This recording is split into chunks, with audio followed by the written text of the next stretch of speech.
could talk very briefly about vesting. Um, just because your employer offers a match doesn't mean you get to keep it all.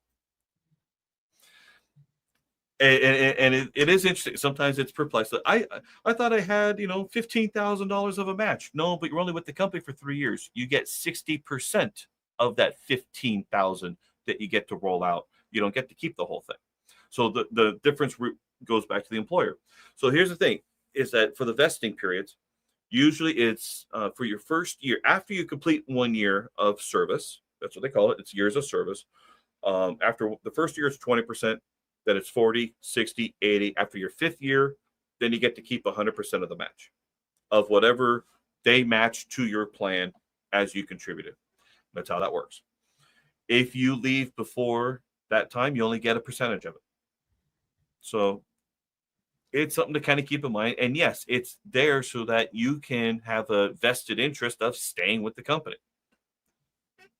That's all there is to it. And here's the interesting thing is that if you left sooner than 5 years and a certain amount had to go back, the company doesn't get to keep that tax deduction. They have to re-report that back as earnings because they got a tax deduction for putting the money in your account.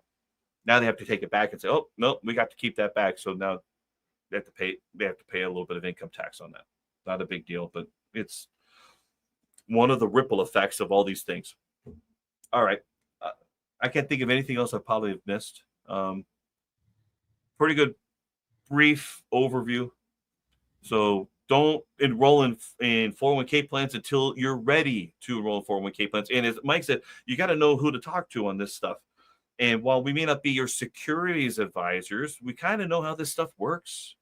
So if you want to reach out, you could reach out.